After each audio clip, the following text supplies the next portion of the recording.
The relationship between universities and society today is more critical than ever as we try to educate for democracy and make clear the value of a liberal education in particular, enabling people to flourish fully as human beings. We need to make sure that we're not situated in an ivory tower as a willful disconnect from the practical matters of everyday life, but instead are working with communities to take advantage of local epistemologies, but also to make sure that we're achieving our shared objectives.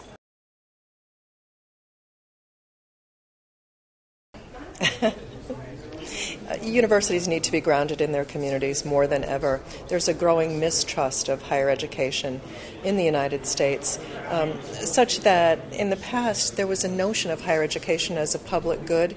Now it's viewed almost exclusively as a private commodity, tuition in exchange for jobs. So we need to make sure that we're using whatever means available to us, the most vibrant vectors, hip-hop, television, radio, tweets, to connect the kinds of humanistic questions and endeavors that people engage in on a daily basis with what we're doing in the academy to make sure that we're showing our relevance to people in their lives.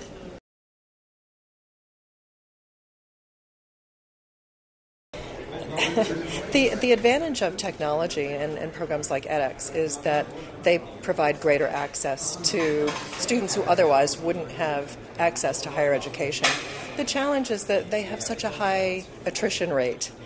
Only 14% of students finish those online classes. And we need to make sure that those who are the most underserved are able to have the same tools and support systems necessary for them to thrive.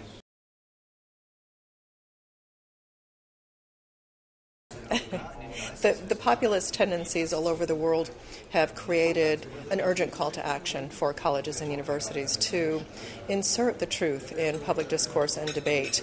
We have to relinquish our, what I call the tweedy past, with professors sitting in their tweed jackets pontificating about matters of the world, and we need to make ourselves a visible force, especially in the lives of those who are most marginalized and disenfranchised from society, to make clear not only the scholarship and research impact that we have, but to make sure that everyone has a voice in the academy.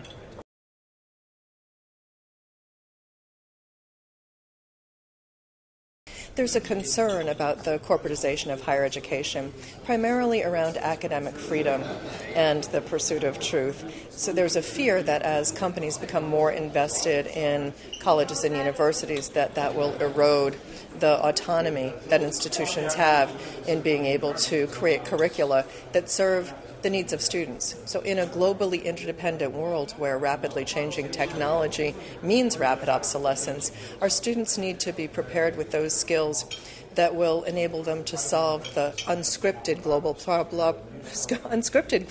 problems of the future in ways that they haven't been asked to do in the past. In the past, we've asked students to answer questions for which we already have the answers. We need to help them to address the problems of the future in positions that haven't yet been invented, so to become innovators in their own lives.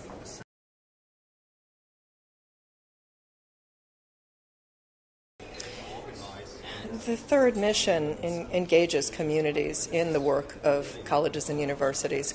It's not only community-based learning where we take the research and educational content that is being delivered in the classroom out to communities, but it is, again, taking advantage of local epistemologies, the knowledge that communities have in informing the work that we're doing. But we also need to be grounded in communities. We need to serve as anchor institutions and demonstrate the ways in which the success of colleges and universities is inextricably linked to the success of the communities that we're serving in terms of serving as an economic engine, a catalyst for social mobility, and racial and social justice.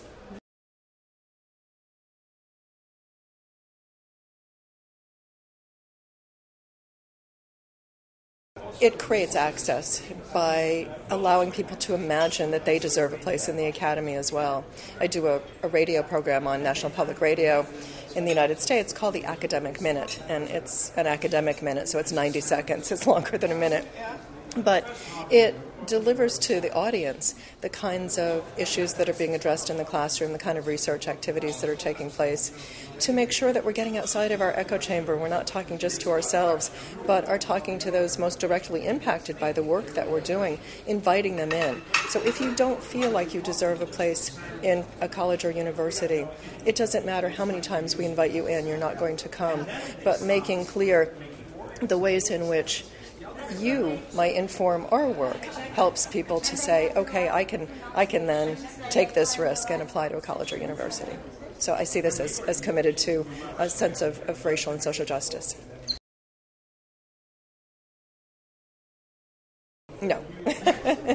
I always thought of myself as being in the philosophy classroom teaching students, and it became more and more clear that we need to reach beyond the gates of the academy and talk to those who are most skeptical about what it is that we're doing if we hope to achieve our mission.